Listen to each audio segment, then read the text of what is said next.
Sai Ram, and welcome to our Regional 10 Inspirational Channel monthly inspirational program. And today's topic is Sai through service. And we have three guest speakers who will be sharing their experiences through the various service activities, particularly medical camps they have been conducting in Region 10 area.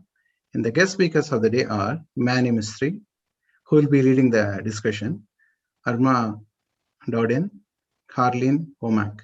So these are the three people. I would give a brief introduction about Manny Mistry, whom we call as Manny Bhai very fondly. And he will be introducing the rest of the two guests in the due course of the time. Manny was born in Nairobi, Kenya, East Africa. His mother took him to see Swami when the later visited East Africa in the year 1967. Swami's first darshan was at an airport on his way to Uganda. Manny moved to London and got educated in computer sciences with a degree from Brunel University of London. He was blessed by Swami in the year 1980 with marriage to a wonderful wife, Sushi, who has been his rock support for the last 41 years. A consulting opportunity moved Sushi and him to Dallas in the year 1982, and Swami's plan was to make them stay here, and Dallas has become their home since then. Swami has blessed them with two children, daughter Bhavana and son Ajay, a wonderful son-in-law, Sachin, and ultimate blessing of a loving granddaughter, Karina, currently employed as an SAP consultant. In the year 1996, felt a great loss after passing of his mother. Swami called him to visit the Dallas Eye Center through a friend and relative. Loved performing services and working with the community, Swami pulled him into several major projects to serve the community. He had been blessed by Swami to work and organizing medical camps and adopting East Texas community. Have also served as Dallas Center President and Regional Service Coordinator for the Region 10. He feels very blessed by Swami to serve him. With this brief introduction, may I request Manny Bhai to please come and take over. Sairam, Brother Murli, Sairam, our humble pranams at the lotus feet of our Bhagwan Shri Satya Sai Baba. Thank you, Swami, for giving us this wonderful opportunity to discuss your seva with all the Region 10 members through us, which is Carlene, myself, and Irma. So I'll just go ahead and Brother Murli, thank you very much for your introduction. Loved it. And thank you for correcting my mistakes as well. So I really appreciate that. So as we go through the introductions, today's program is basically going to be a very informal chat, to tell you the truth. We've all been working so closely together since year 2005, and we've become a real family members as far as we can see. And as our experiences have been really like family members. So let me just go ahead and take this opportunity to introduce you to one of the first ladies, Miss Carlene Wamack. And again, I said we've known them since the year 2005.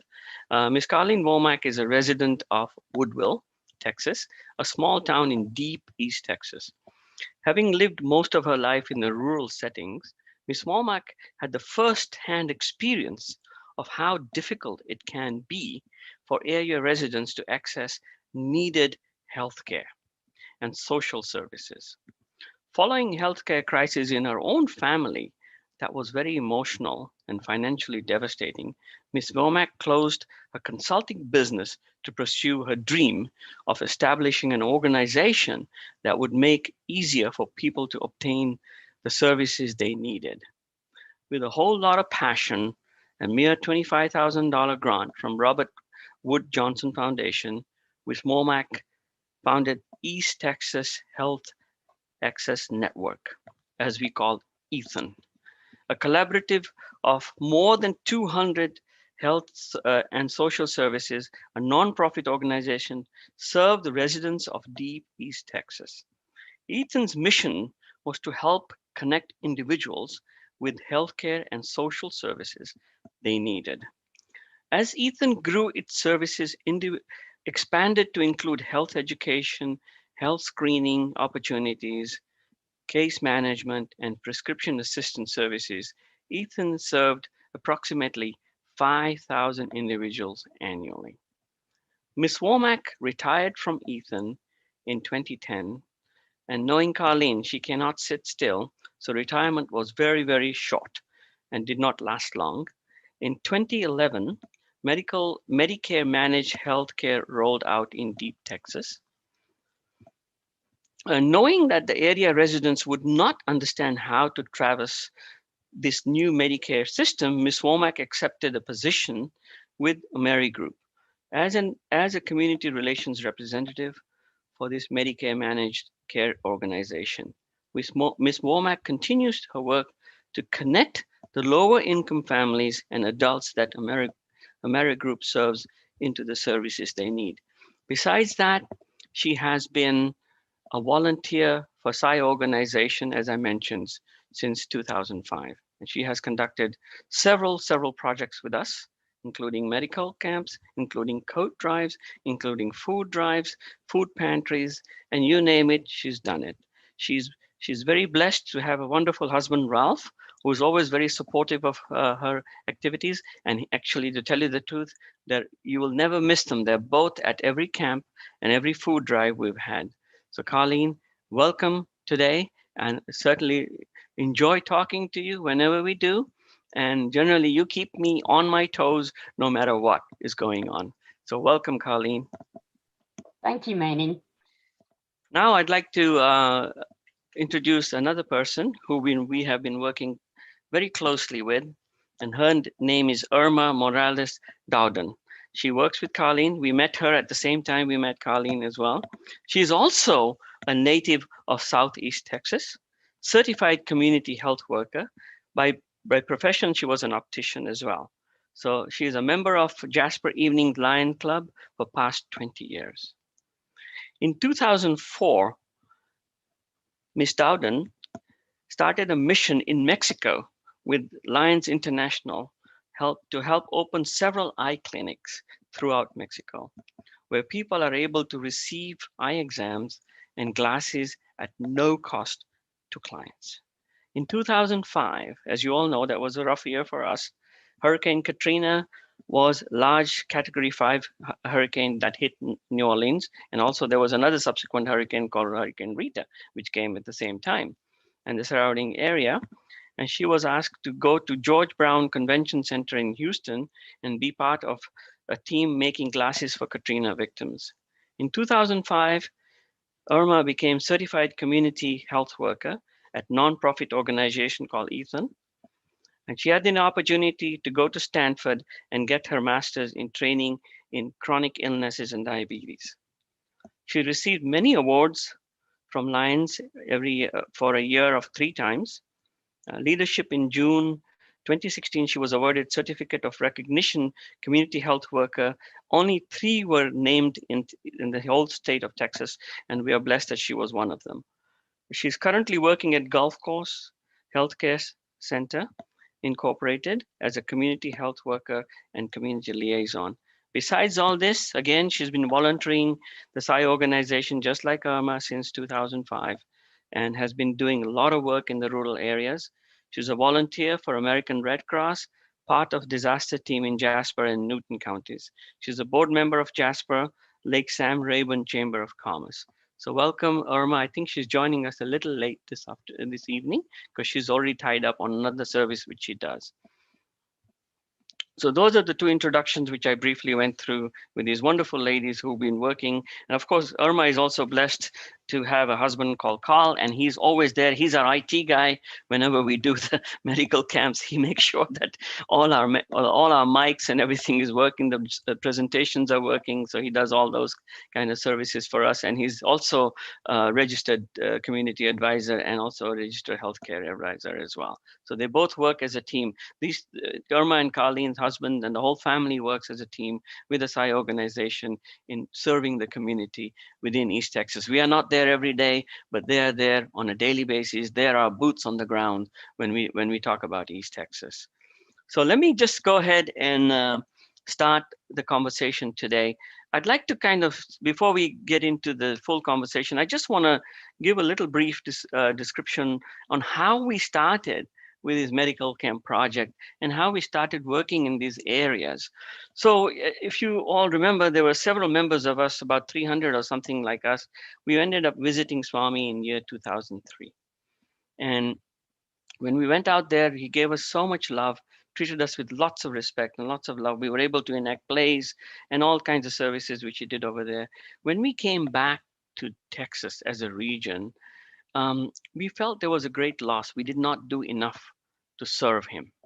So at that point, a group of us got together and we started looking at rural areas in Texas, because the major cities has a lot of resources which are available, and they can get the resources they need in different areas which they need help with. But what we found out that in the rural part of Texas, those services were not available. Now, what was the asset which we had the best? We had some wonderful, wonderful doctors with us. So they said, well, let's just go ahead. We were inspired by Dr. Raghvendra Prasad. He said, let's go ahead and start medical camps. So, of course, we took him up, and we were the ones who sat in his house for 3 months planning our first camp. It used to be every evening for 3 months. We used to sit at his house, go through the whole planning sessions, leaned on his experience, and he taught us how to conduct and how to construct a camp, which we have to do. So the first camp we did was in the city of Kennedy. Now, how did we go that far south? We were blessed by Brother Kiran Pandya, who had contacts there in South Texas. He introduced us to the mayor of city of Kennedy.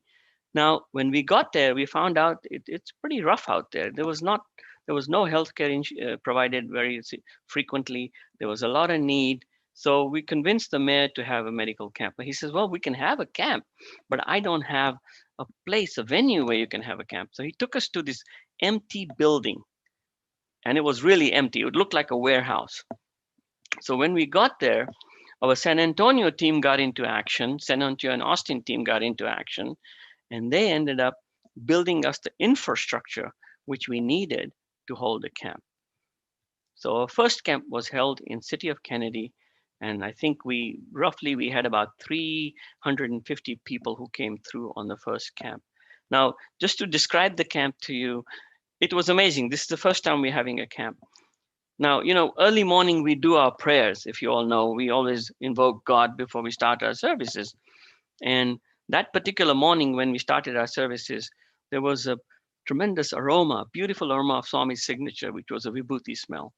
As we were going through it, we knew we were blessed. We knew he was in control. And that camp just turned out to be absolutely brilliant. We enjoyed it so much. And that inspired us to go and start additional camps. So when that happened, then of course we wanted to do something. Then we looked at East Texas area, which we knew needed a lot of help. And with the help of Brother Kiran Patel in Nacogdoches, we were introduced to Pat Evans, the mayor of St. Augustine. And we went and met him. A few of us went and met him, and we ended up having our first camp in St. Augustine. And that's where we were introduced to Carlene and Irma. And for some reason, ladies and gentlemen, it's very important to stress this. When we meet the right people, for some reason, the light bulb goes on in our hearts. And that light bulb goes on so bright. It's so bright and so connecting that you feel you've known each other for past lifetimes. Not just this lifetime, but past lifetimes. And we got along so well. We started working together so blissfully well. And every camp which we had in East Texas, Carlene and Irma has been involved with it. And to start off with, we started off with organizing St. Augustine. And of course, they give you a gymnasium to go and have a camp in. So we got to build the infrastructure. And to build the infrastructure, we need help. And Carlene and Irma are the ones who actually go and build the infrastructure for us.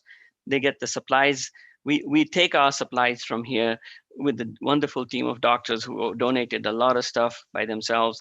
And in those days, our medical directors were Dr. Raghuvinder Prasad, Dr. Chintapalli, Kedar Chintapalli, and Meena. They were the three pioneers who actually worked with us all the time in making sure that everything goes smoothly. And to tell you just a brief note, we are working in East Texas, and people are coming in from all across the region. So we had folks coming in from Arkansas, Dr. Sunny Anand, who used to drive all the way from Little Rock. Then we've got Dr. Meena and Kedar driving from San Antonio. They used to drive most of the night. Then we had Dr. Jagidar, who was a pathologist, who taught us how to actually do the blood test. And she used to have training sessions for us to go and learn in San Antonio how to draw blood, how to actually do the test and everything else. So a lot of us, remember, a lot of the volunteers didn't have these skills initially, but as we got to know all this, then we started to learn everything. And these are the pioneers who actually taught us how to do these kind of stuff. And we learned from them, and they were there with us all the time. So there was a lot of help which was given to us by every member of a Region 10. And we must thank all our doctors. Actually, I'll go and mention a few names: Dr. Raghuvinder Prasad, Dr. Chintapalli's Meena and Kedar, Dr. Ram, who is not here, he's in India right now, Dr. Vigneshwaran, who started the dental with Dr. Govind, and Dr. Sunny Anand. And today's director is Dr. Lakshmi, who is currently residing in Austin. And she's also been working with us closely for the last couple of camps we've had. Now, as far as registration is concerned, that's the first part when people meet one another. So we decided to join the teams with Ethan and our young adults. And for young adults, those days, Sai was our leader, and he used to bring all the young adults together to come and work in these camps. And to tell you the truth, some of these young adults who worked with us, they are now doctors. And as we go along the whole hour, we will share some stories like that. So Carlene, I'll hand it over to you. Please share your stories before we go to Irma, and then we can conclude with I can show some slideshows. If you want me to show some slides, please let me know what I have, and I can share some of them with you. So I'll hand it over to Carlene.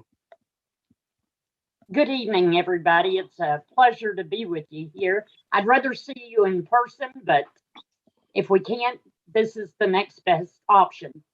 I could sit here and talk to you all night about all the things that Sai and Ethan were able to do and accomplish together, but I really think the pictures tell a better story.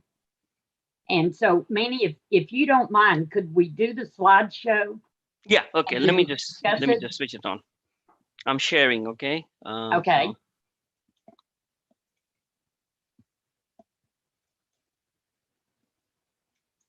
Can you see my slides? Got it. Can you see it? Not yet. Mm-hmm. How about now? Yeah, it's coming now. Yeah, we can see it. So I think, Carlene, the first one I have is, let's just see. I have Kennedy. That's the first one we have. I'm showing a picture of the first camp which we had in Kennedy. And then we are showing all the people lining up to go into the camp. This is our registration team. This is when we started in St. Augustine, Carlene. Here we go. This is a St. Augustine slide. Can you see it? Yes, I can. Okay, so this is the first one we had in St. Augustine, if you want to talk about that. Okay, well, St. Augustine was Ethan's first introduction to the Sai organization. And to tell you that we were blown away, it's just putting it mildly. We had never had the opportunity to work with an organization to do anything like a medical camp. But I can tell you it was love at first sight. The folks that came from Sai, they were no longer strangers, they became family. And as you can see here, this is just some of the volunteers at the St. Augustine Medical Camp.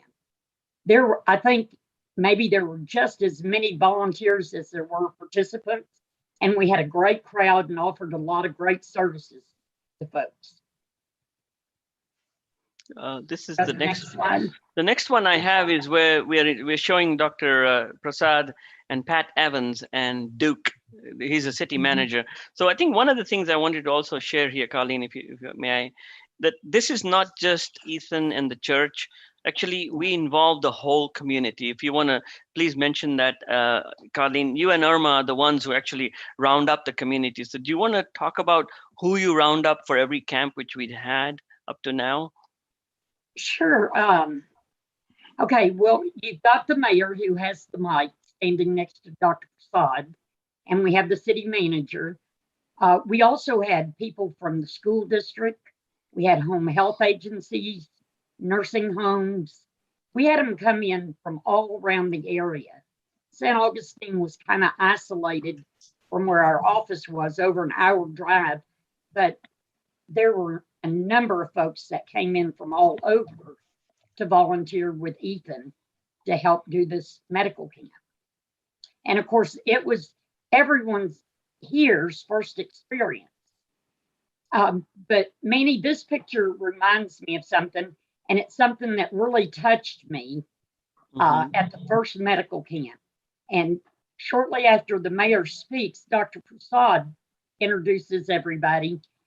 But the last thing he says to us is that everybody that comes through these doors are to be treated like family. They are our guests today, and we are to treat them like they are our guests and like their family. And that was really heartwarming, because people so often are treated like cattle when they see a doctor. But at the medical camps, people sit and talk with them. The doctors explain things. It's just a whole different atmosphere. And people really took a lot away from it.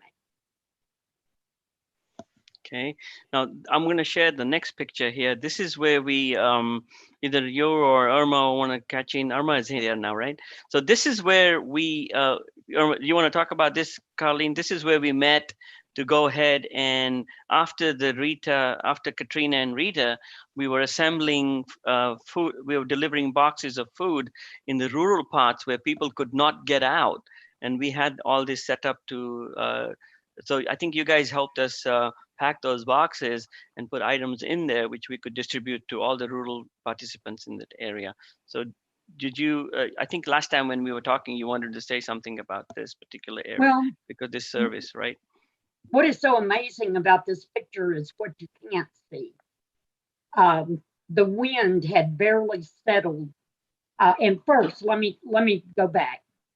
Hurricane Rita was the first hurricane in more than 100 years that had ever come that far inland and at that strength.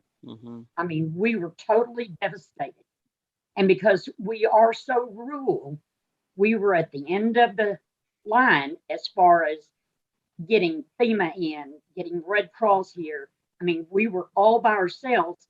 And it was almost before the wind settled, Manny called me, and the Sai group wanted to come in and assist us, and they did. And then they came back again, because it took months and years for people to rebuild. And this is a picture of the volunteers that came in to do the distribution of cleaning supplies and blankets and all that.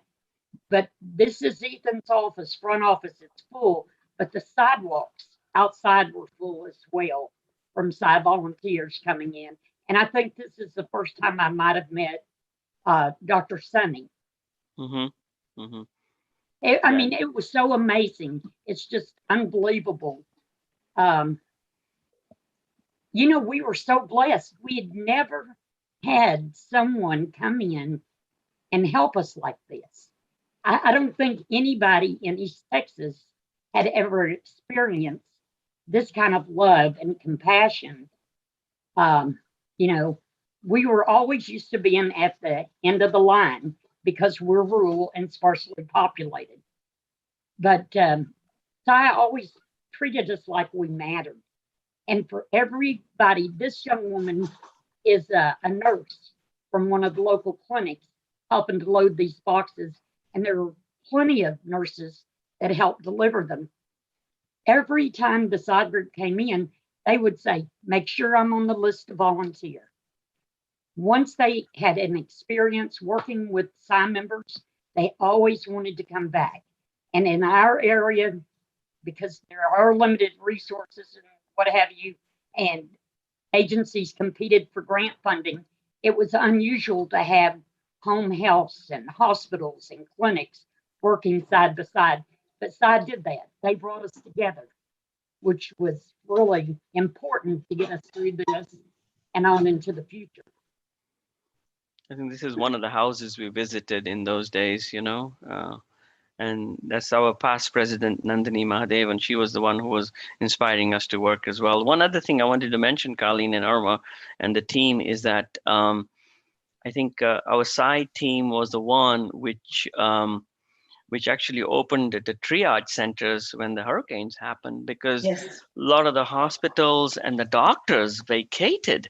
They were not there. So Dr. Prasad, myself, several others from Dallas, Dr. Devdutt and his team from Houston, they used to go several weeks. We would drive all the way from Dallas with our doctor's team, and we actually conducted triage centers for at least 4 to 5 weeks, I believe, to Yes. make sure that people were given the medications they required.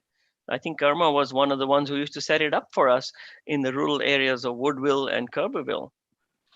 And Manny, if I may add about this event, Go ahead, also, one thing that I just loved about it is that we all went to our stations, meaning all over the rural areas that Ethan served. And I mean, from Jasper all the way to Jasper, the end of Jasper County, which was in Deweyville, which is almost about 45 miles away from our office at that time. And we all got to our stations, and right at 10 o'clock, all stations from all over the areas that we served, we started giving out those boxes. We were in order, we were organized, and people were lined up, cars were lined up down to the streets waiting to receive these gifts. It was beautiful. Now I'll move on to Irma. Do you want to share any of your stories before I'm just sharing? We're just doing chit chatting, right? So Right. I think this is one of our camps where we had the dental exams. Now I just want to share something here, and maybe you can tell me how we did it, Irma. Remember, we used to have those garden chairs as our dentist chairs. Remember? Do you want to share how you got that going for us? Well, we couldn't understand. We're having some hard time getting some of the dental chairs. Those are heavy and everything. So by talking to Dr. V, he suggested to do the lawn chairs. So me and Carlene put our heads together and said, okay. So we got these. They were really awesome because they actually leaned back. They were not just regular. They actually leaned all the way back to the position that they needed to be able to get their teeth, the dental exam that they needed. I think I'll show another picture of Dr. Viggy going through dental services here. I think this is in one of the other camps, and I think we used to kind of stand out ourselves because we used to. Carlene, do you remember you used to get the sponsors to sponsor T-shirts for us? Yeah, so we used to have those T-shirts. You've gone on mute, Carlene. Yeah, so we used to have those T-shirts which Irma and Carlene used to sponsor. So that's the only way we could distinguish ourselves that we were volunteers versus the regular team which was coming into, the guests which were coming in for services. Well, actually, Manny, those T-shirts represent unity that the Sai group brought to our area. On the back of those T-shirts are the names of all the organizations that contributed financially to help support the medical camps. Yeah, our sponsors. Yes, our sponsors. Yeah. And that was really amazing. Irma can tell you, people don't play well together up here. Yeah, but for some reason on the day of the camp, I don't know, like I mentioned earlier on, there was a light bulb which went on, right? Yes. Every person who came, because we'll show you another picture. I think I have another picture of here. This is another picture. If you can see this picture, you will see EMFT here. I mean, not EMF, EMS and all these other volunteers who are there. Now, they're not all Sai volunteers. They're all from different organizations. And what I wanted to bring out here, ladies and gentlemen, is that when we did these services, no matter where we came from, well, we had one goal. And one goal was to be nice and be loving and be serving. And that was one thing which we loved the most about these services. And Carlene, I mean, Irma, you can give us a story on this particular picture on how this was built, if you wouldn't mind, please. Yes, so it's a big project, of course, and it's something that me and Carlene couldn't do alone. So bringing some community partners together, but most of all, Carlene had a great idea by bringing some of our prisoners, people that were in jail, that would come in and be able to do some services for us, and they were more than willing to do that, and be able to measure, be able to getting those sheets the way, a certain way they needed to be, lining them up, having those signs up there, as you can see, so they can tell what each booth was and where they were going next. And it was so neat. We also had a local city electricians came in. I mean, when we started these medical camps, we just don't go into a county. We actually, Carlene and I would actually go to the city and say, look, this is what we want to do. If this is something that you will want to be participant, we can't do it. We cannot bring a medical camp without your assistance. And they were more than willing to do that and help us and bring electricians in from the city and bring, like I said, the prisoners come in and to help us build.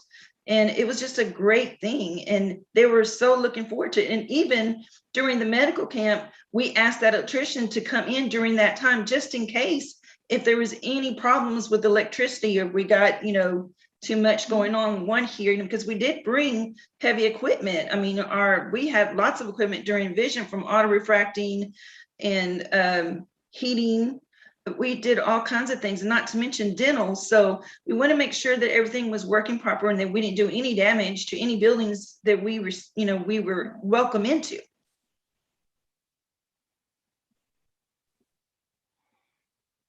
Manny, would Go you ahead. do me a favor and go back to slide 11, and then we're going to fast forward to 12. Okay, go ahead. If This there's is slide anyone on 11. this call that's never attended a medical camp, all I can tell you is you don't know what you missed. And of all the projects that we've done together, they weren't just here today and we did a service and that's it until the next one. When Dr. Viggy came in and he saw how bad the oral health was in East Texas, after about the second camp, he called us at Ethan and invited us to come meet with the dean of the University of Texas Dental School. And they took it upon themselves to go after grant funding. And if you'll go to the next slide. 12. Yep, Yeah. there we go. And they received grant funding that allowed them to bring fourth-year dental students under the guidance of one fully licensed dentist into East Texas every month to provide free dental services. And even though Ethan no longer exists, the UT dental van still comes in, and one of our former community partners, the Jasper Newton Public Health District, is the site location that they go to each month. I can't tell you how many people that dental van helped, and it would have never been possible. It would have never happened if we had not met Dr. Viggy through one of these medical camps. Mm-hmm. That's true, absolutely true, and I'm glad you shared that. I'm surprised. I'm very happy that you had this picture. So I wanted to make sure we put that on, because this is a service which is still continuing, I believe, right, Carlene and Irma? It is. This is still continuing, and we also have the oncology van which comes out for breast exams, right? We still have that coming in too, right, Irma? Wait, are they still doing it or no? Yes, I actually had the rows coming into our Silsbee office last Wednesday. And we had 21 that we filled. Of course, during COVID, we did have a lot that were missing because they weren't able to come. But I have it coming into our Jasper October 19th at our Gulf Coast parking lot. All right. See, that was another thing which we started, right? And also just wanted to bring up another a point here as well. When we did the first camp in Kennedy, we did a report. I'm just going to jump a couple of slides. And we did a report like this, where on the right-hand side, I don't think so it's very clear, but this is the kind of report which we used to put together, where we highlighted exactly how many patients we saw, what ailments we saw, and these are the kind of the reports which we send to all these to the state. And when we send this to the state, especially in Kennedy, the major issue there was diabetes and hypertension, and it was rampant with diabetes. So when we gave that information to the state of Texas, they were able to open 2 dialysis centers after we finished. So, obviously, again, in East Texas, we were able to do the dental vans and things like that. But in other parts of Texas, we were able to give the reports. And of course, dialysis centers are very important in those areas because we found that that was rampant. So with God's grace, they were able to actually have those 2 dialysis centers open, and the patients are taken care of in that area. So now let me move on to the eye clinic, and I'm going to leave this to you, Irma, because this is your forte. And please explain to us how you get this done, because you've been doing this for over 20 years, and we're happy that you joined this team to make sure it's done in East Texas too. So if you would please share your experiences with this and how it all came about for us to give that eye clinic services. Yes, so I started actually doing missions in Mexico International, and I was asked to bring these equipments that you actually see in these medical camps. We actually bring them, and they get to stay and open up clinics, and we also bring glasses. And so they're able to get their eye exams and get free glasses, at no cost to anyone that walks in those doors. So as we were doing this, they hear about it here in Texas or in the United States, and they want it here as well. We were doing a little bit, but not so much. So I got with Mr. Cooper, with Lion Cooper, and we got a grant, and we actually got in our area a trailer with all this equipment, and be able to have an auto refractor, bring those, hundreds and hundreds of glasses and boxes that you see that were cleaned and reread.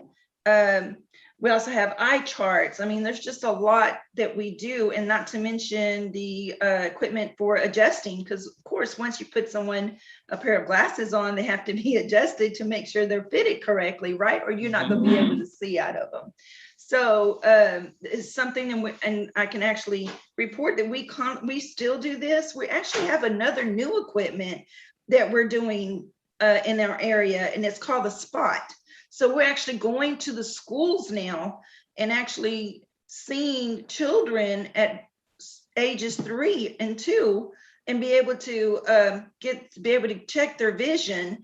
And we don't even have to, we can be so many distance from them. The machine doesn't touch them, and it prints out, it gives us the reading of their vision. We actually did one of a 6-month-old, and that child end up having cancer in the back of their eye, a tumor.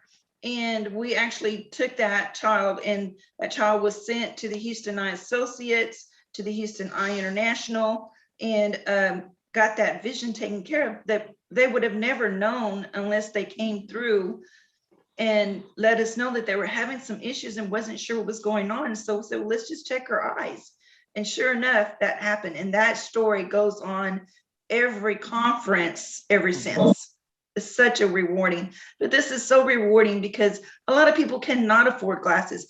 Our seniors is the ones that hits me the most, and it hits Carlene too, because we know they're in a position that they only get so much out of one paycheck once a month. So they're not able to afford to go get an eye exam.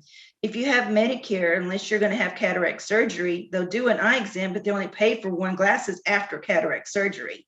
So now to be able to have this, it's very neat that they could come in and to receive a pair of glasses. Yeah, this is really incredible what Irma and them do and how she's expanded it. And I hear from folks in the school about the lines coming in and how they can check the children's eyes so much earlier than they could, like when I was growing up. And in a way, Irma, I look at this as kind of an extension of a medical camp. You saw the needs, you went after the funding, you got the equipment. And so it didn't stop with the medical camp. Now you do it all the time. Yes. Well, there's a wonderful story I think we have on this slide. if you want to share that, Oh, Irma. yeah. And this happened, I think this was on a Jasper. This happened at No, Jasper. actually, this happened in Woodville. Woodville. Okay, there you go. Right. Yes. We've done so many of these. I'm kind We of getting have, mixed and up. I can tell you by looking at the background which one's which. Okay, But that's good. this one in particular, the first site did you see here? This little gentleman was George. Carlene, you remember Lion George? Yeah, Lion George. Yeah. Yes. He came Yeah. to us from Houston, and this is another one in the middle, Larry. And he actually joined the Jasper Lions Club like 3 months ago. So he's got property up here now.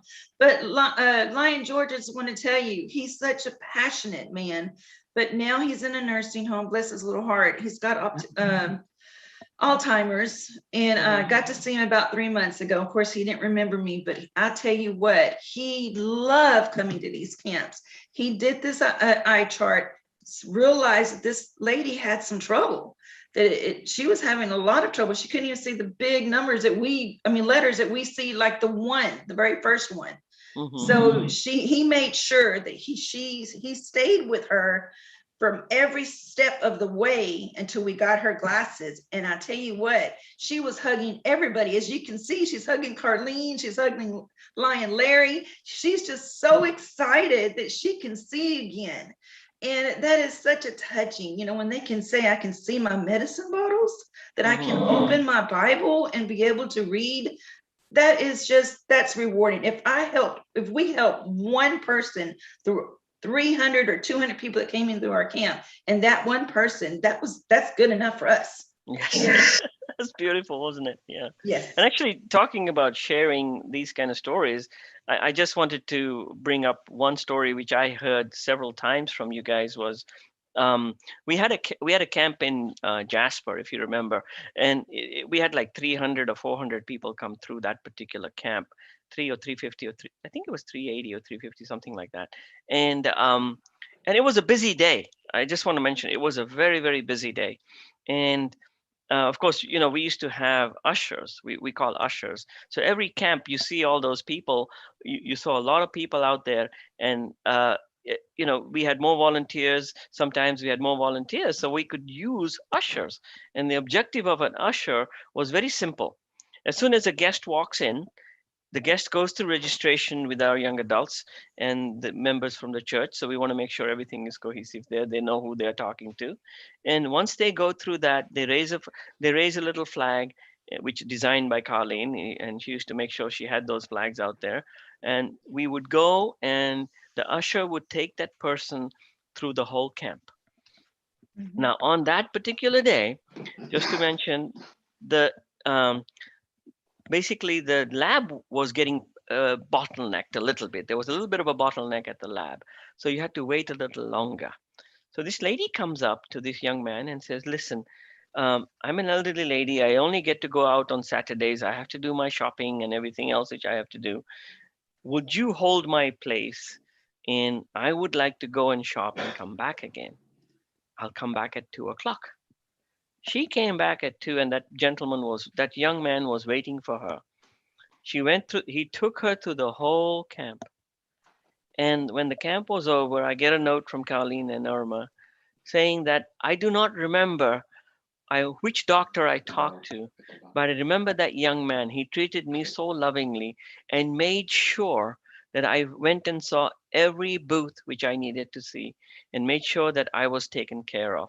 And that's what she remembered at the end of the day. She says, I even forgot why I came to the camp. I forgot my illness because I was treated with so much respect and love. And she loved it so much that I think she came back again when we had the next camp as well. I remember that, Manny. And I have to share with you, I really like the precept of the ushers. Yes. They added a whole other dimension. People felt special, that somebody was assigned to them to help them get through that medical camp. I think that was the objective which we wanted to follow. In fact, I want to bring you to the next picture here. I don't know if you remember this one. This is where we had, this is Kirbyville, right, Irma? That big church where we had the congressman come in as well. That's Trout Creek. Yeah, Life Rest. Yeah, outside of Kirbyville. Just Outside outside of of Kirbyville. Kirbyville. Yeah, this was outside of Kirbyville. And actually, we ended up, the site team ended up donating food and clothes and everything else. And they had a lovely place where we could have a camp. And actually, this was one place. This reminds me of a lovely experience which I had at this particular place. And like earlier on, I mentioned that the people who you saw earlier on in registration, when we were talking about registration, some of those young adults now have become doctors, and we are blessed that they come to this service. So I'm going to share a story on that.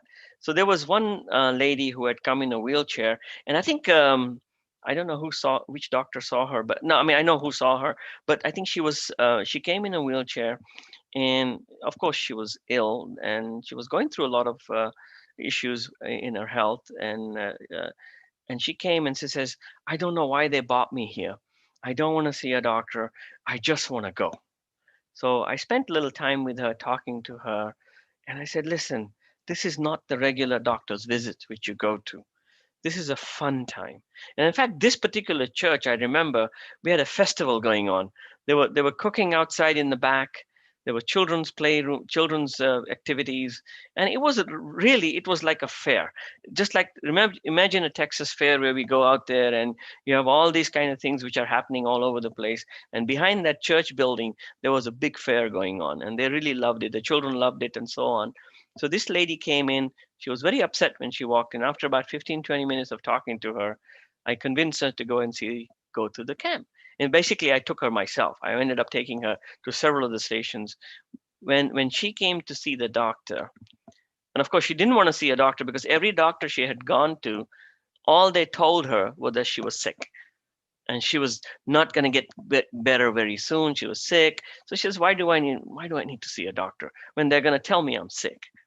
But that particular day, one of our young doctors who was actually who served us in the beginning as a guy who registered patients, he graduated. He was talking to her, and he spent 25 minutes with her. She came out of his room laughing, having a great time. She goes, thank you for having me. I really enjoyed myself. And then she stayed till the end of the camp, and then she left. Initially, she was very upset. She didn't want to do anything. But at the end, she ended up staying with us the whole day. Now, that brings me to the next slide. This is a slide when this Congressman Brian Babin, I think he was invited, right, Irma? Was he invited, or he just dropped by that day? Or he heard something was going on in Kirbyville, and he dropped by. And do you have a story on him? He was invited. He was invited? Okay. He was invited. Went by, and then also was a member of the one of the church members also knew the secretary as well, and reminded him if he would come, and he did, and it was such a surprise that he did show up. And to tell you the truth, he spent a lot of time in the dental camp because he himself is a dentist. Yes. So he was a dentist, so he spent a lot of time in the dental camp. And in the picture here, we've got our past president, Mr. Vinod Patel, talking to him about all the services which we conduct. And he had conversations with a lot of our officers like Alex and all those folks. And he was very impressed with what we did. And he said that he would like us to continue serving in his area quite a bit. And hopefully we'll get the opportunity again once COVID is over, then we can serve in that area again. And I think the other thing which I wanted to discuss, and ladies, you jump in whenever you can. One thing real quick. Irma, correct me if I'm wrong. Dr. Babin's son is also a dentist. Yes, and he started, do you remember, Carlene? We met him actually on the dental van. Exactly. With UT Health Department. I mean, with the UT. Yes. And he opened a clinic, or he went in with his dad, actually, when his dad retired, and he took over. And he's in Woodville. And he told me that he came back to East Texas because of what he saw on that dental van. Yes. Oh, wow. Oh, very impressive. That is impressive. That's wonderful. That's wonderful. So I wanted to bring us to the next phase of our discussion. We just don't do the camps. So the other things which we also do is we do a lot of services within East Texas area. And during the camp day, I think Irma and Carlene hook us up with several nursing homes. So we have a group of team members who actually go and serve all the different nursing homes which are within the area. In fact, St. Augustine is supposed to be a place where a lot of the nursing homes exist. And every city we went to, there were always one or two nursing homes. So I wanted to share this wonderful slide of our volunteers helping out in the nursing homes. So if any of you want to share anything here, Carlene, Irma, on how you get this established and how you get this working for us? All I can tell you, Manny, is that they loved having you guys come and would always ask the minute you went out the door, when are you coming back? Mm-hmm, mm-hmm. They just really enjoyed having you there. Yes, and then we always made sure we had plenty for every nursing home that we visit. We always Mhm. ask how many were in the residency to make sure, and always brought a little extra just in case. Mm-hmm. Yeah, I remember all our members from across the region used to pack goodie bags for all these Yes. nursing homes, right? Mhm. And that was one of the services which people who did not come to the camp were providing for the camp. They used to pack all these goodie bags, and we've also got Shamji working on here to help out too. So that was just it was amazing. Whenever he used to walk in there, they used to love talking to him, and we used to have a lot of he had a lot of stories to share as well when we used to finish on the way back home. So that's one of the things, and we mustn't forget that everything which we do, as you know, Irma and Carlene, we love our food, right? So we had a group of team members who made sure that every volunteer which worked out there was fed. So this was a team which used to make sure, led by Vinod and Ramila Ben, they used to help us out to make sure that we were all fed pretty well. And there were times when they used to prepare food there and make sure that we were all given decent warm meals. I also want to let you all know that there were food drives which we did. Carlene, do you want to talk about the last one we did at this place, where we had trucks coming in, we had drivers? Remember, we were distributing food in this one of these churches which we did, and we had a huge amount of people who just drove by to pick up food bags because there was a dire need in that area. Oh, Irma, that was Yes. at Harvest Church, wasn't it? That was one, but we did a very first one that we invited the food bank, and they came to Pineland, Carlene. Mhm. And remember, they brought that big old truck, and we had the church members and some of the side group help us volunteered. And remember, they also had the little golf cart. There was a company at the time had golf carts, and they let us borrow it for those who were not able to cross the street. That was the one thing that we were so worried about, because the parking was across from that church. Yes, And so I they made remember sure that we had plenty of, for those seniors who couldn't walk well or just needed assistance, they made sure they got it. And so they also helped the firemen in Pineland. They helped load those groceries to their vehicles. I believe in one of those camps we even had a musical concert. Remember? I think it was Yes. That was Jasper, Jasper. We had a musical concert, and our our gospel. gospel folks were singing, and that was really nice. Actually, that's what I mean. It wasn't just a medical camp; it was like a fair, and everybody just had a blast in having a lot of fun out there, and it became a day of fun where people would go and relax, and just while they're there, they can get their blood test done and see a doctor if they want, or just grab some food. And there was a lot of food which was cooked outside by all the different. Actually, it was the fire department who used to cook for us. Remember? Yes. Some of them was the fire department, but I have to say, I sent it to you yesterday, and I would have to put my hats off on Artie Faye. Artie Faye was Yes. always one of our biggest supporters, and she worked in one of the ambulance services. So if she changed ambulance services, we followed her, like, where you at now?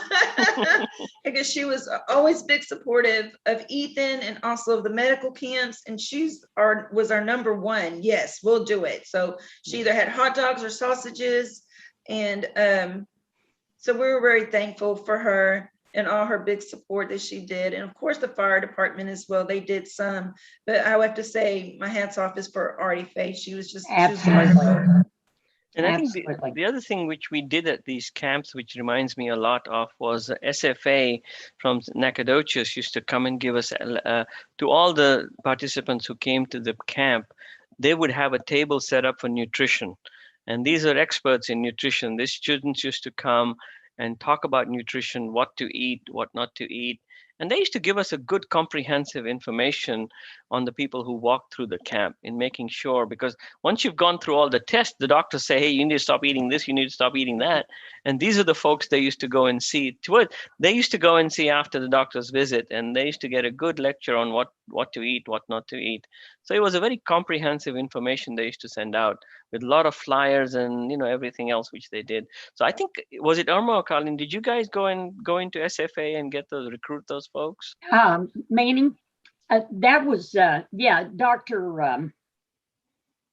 I forgot her name. She came one year, and then she made it a requirement for her students to come. But this is something else that occurred because of the medical camps. After seeing how bad diabetes and heart disease and all that was, Ethan was able to become, I believe it's called a preceptor for her students, and they rotated through our offices. Remember, Irma? And they would do nutrition counseling free of charge for Ethan clients. That would have never happened without the medical camp.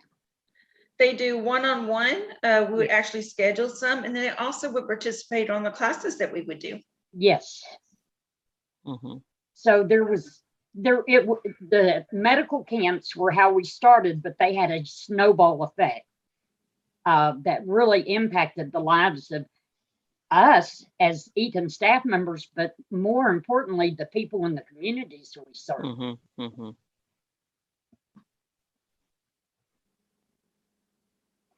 I think that was amazing. I think we've got about 4 minutes left. I just wanted to share something else that, one of the challenges when we started doing these camps we had, for our Sai members, is that we can always go and do a camp. When we leave, how do we make sure the service is continued on?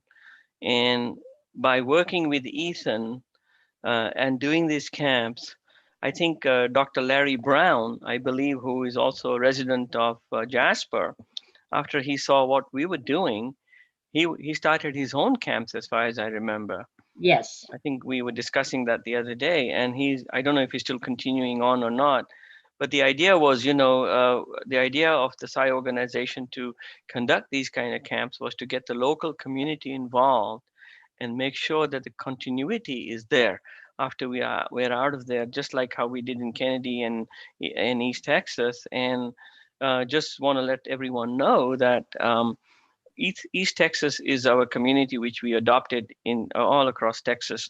And no matter what happens, we are the first ones there. We want to make sure we're there to help that community, because that is a link for us to help these folks. And as long as Ethan was there, we were doing it. Now we are doing it with Irma and Carlene, and they work for two different organizations, but our services in this area are still continuing on.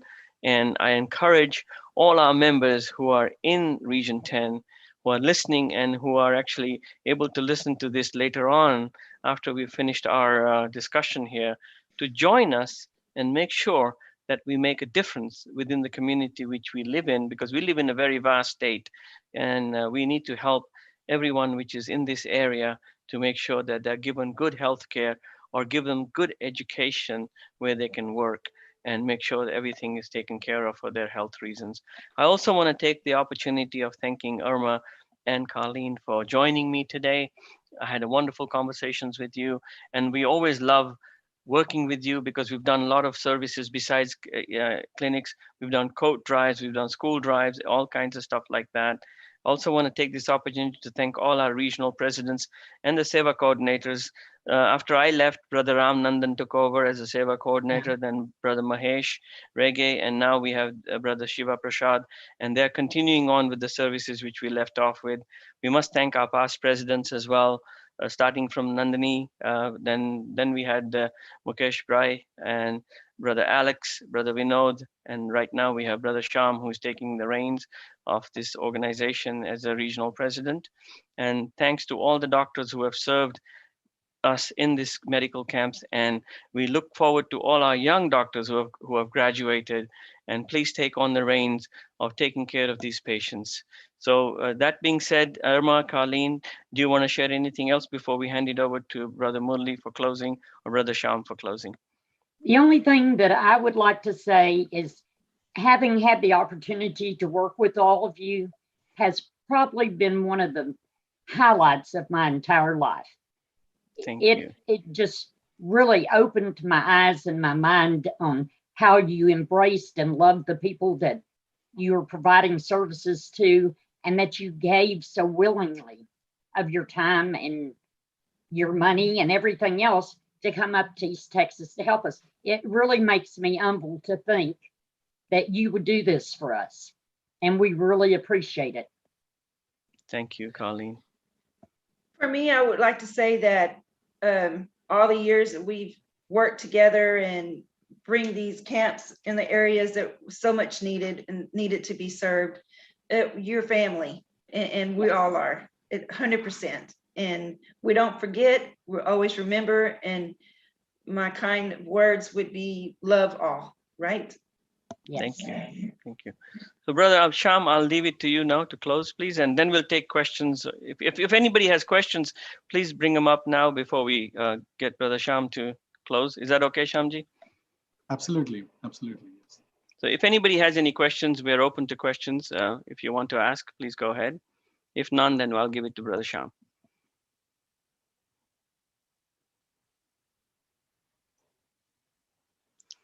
Okay, Shamji, you're on deck. Okay. Actually, I think more than any questions, I think people's hearts are so full. Can you hear me? Yes, we can. Thank you. Carlene, are you able to hear me? Yes, I can. Okay. So more than anything, I think all the people who are listening, and in fact, all of us in Region 10 are very, very grateful to Carlene, Irma, and Manny for the tremendous love that you share through the means of these medical camps or the other service activities like the distribution of food to the pantries or to the jackets to the, in winter. Or I remember also, we also did some, rebuilding of some homes during the Katrina time. We did a few of those stuff. And also at the nursing homes. Basically, as you all mentioned, what is it that binds us all together? If you look at it, we all, we come from different walks of life and different parts of Texas. It's only that love for the humanity. How can we share that love through service? And I think because that is deeply ingrained in you as a way of life, it's not just something that you all do on a particular day and then switch off at other times. It's that it is ingrained in every cell of your being. And I think that has really reflected in how all of this has come about. So like Brother Manny mentioned, and you also mentioned Carlene and Irma at various times during this conversation, is that how we treat at our camps, how we treat everybody as family, how we treat them with so much love, and how we usher them through the different booths, how we take care of them, even if it's the lady who went on shopping and said she'll come back at 2 p.m., and how her place was kept in line, or whether it's the food that is served, or whether it is the, the fire folks who come, the fire department who comes and sets up a hot dog stand outside, or whether it is the city mayor or other dignitaries who come by, like the congressman who came. And I remember also during that time, there was a helicopter that came and landed at the back, during the Cubbyville thing. There was a helicopter visit also during that time. So we had the works over there, literally. The whole city was there. It was, and as Brother Manny mentioned, it was like a fair, it was like a festive atmosphere. And, like you mentioned, Irma, that, all the radio stations and all, also they shared this information in widespread areas so that it was well distributed, even maybe a 45-minute drive away. All the items were there and it was distributed with so much love and dedication. Where does this all come from? That's because you love the Lord and you see him in each and every one that you all encounter. And this is not, as I said, it's a way of life. Whether it was when you founded Ethan several years ago, Carlene, or whether it is Irma doing the eye clinic, or whether it was bringing in all the equipment, or the Lions Club to give the eyeglasses, and so on. So many people you have been able to mobilize is because of your conviction that serving mankind is serving the Lord. Service to humanity is service to the Lord. You know, the Lord doesn't require our services directly. If you go and say, I want to serve you, he'll say, I'm quite competent to handle myself. Okay. But I mean, I don't think he'll put it that way, but he'll say, welcome. But better than serving me, why don't you serve those of my children? And I think in the Bible, it says something that you serve the least of my children, you're serving me. I'm paraphrasing Jesus' words. And I think that's what all of you did. And that is the joy that you all brought, the doctors, the volunteers, you'll also gave information about the preventive measures, like, the nutrition and other things, preventive care. And we would have some videos going there and people explain this, pamphlets, and so on and so forth. And also the follow-up care. And I really enjoyed what you all said about the dental van that comes every month, even today from the UT, and also the oncology van, and also that, Dr. Larry Brown later on established this as a, his own medical camps over a period of time. So this shows that, yes, in this world that is increasingly being fragmented on some cause or the other, okay, everybody finds a cause to take offense on. And there's some ideology that doesn't gel with somebody else's ideology, some way of life that doesn't gel with somebody else's way of life.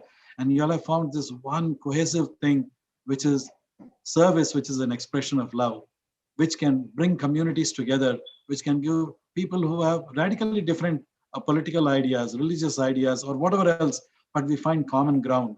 And I think in that moment, when we see that smile, like Brother Manny was mentioning, it's a fair. You see so much joy in everybody's face, everybody's radiating. And like you said, they forget that they are actually patients who are coming there to see the doctor. They go back as quite happy and joyous.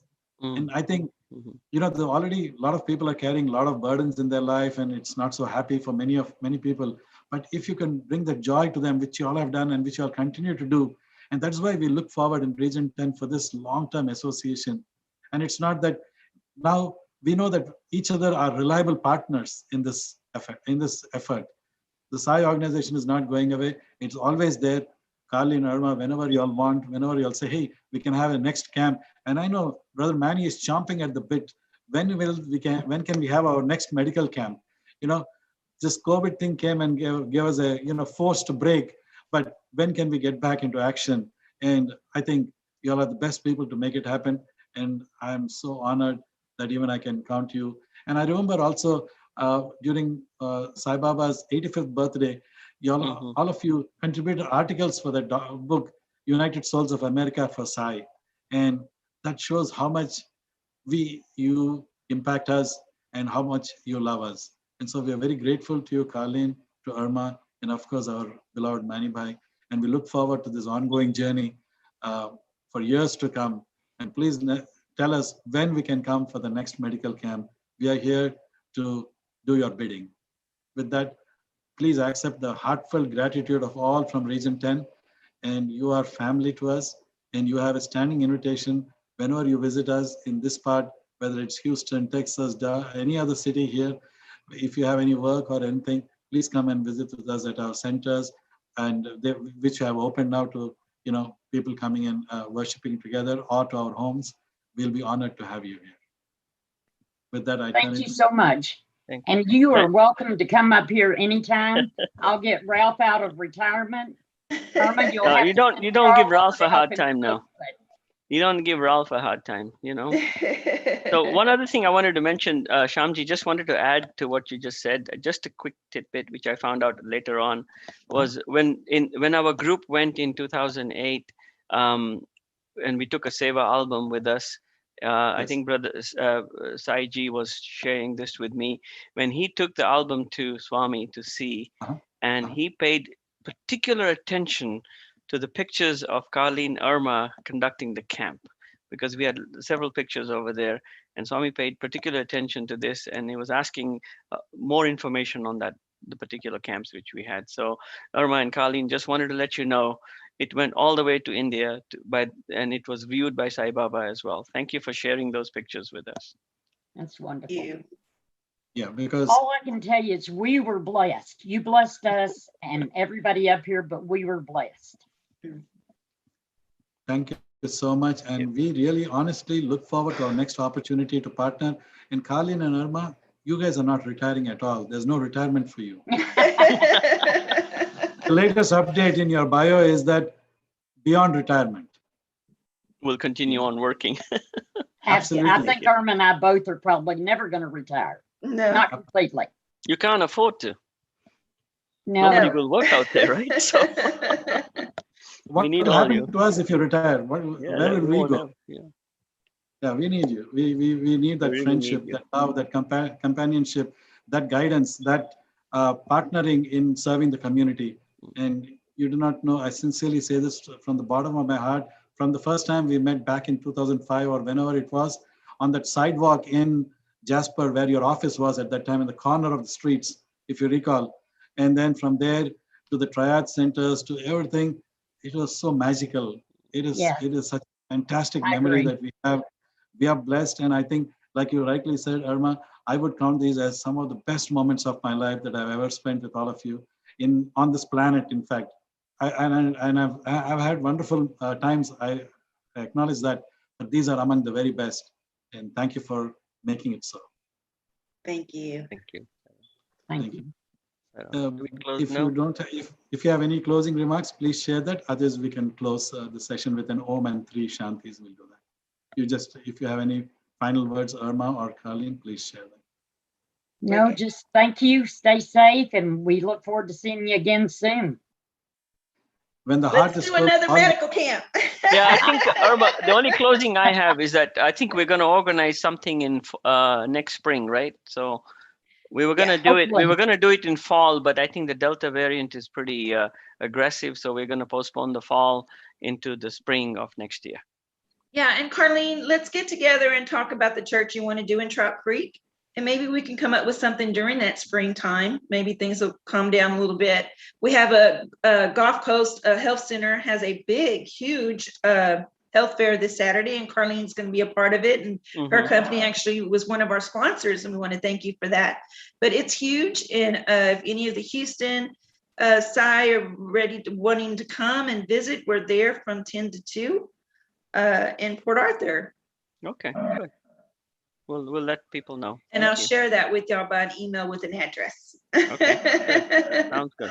Sounds like a plan. Come That'll be on, awesome. Manny, I'll put you to work. There you go. Yeah, okay, I'll come. No, I can't handle that. Manny was just getting a little comfortable, so I think you need to put him back to work. Yes. I agree. I agree. You're going to make me run around as usual, right? Yes. Okay. Okay, wonderful. On Thank that you. wonderful note, thank you so much again, Carlene and Irma. You are beacons of love and light in our lives. And we pray to the Lord to give you a long health, long life, and peace and well-being in all aspects of your life and your families and all your loved ones. And with that, we'll close with an Om and with 3 intonations of peace for peace in this world. Om.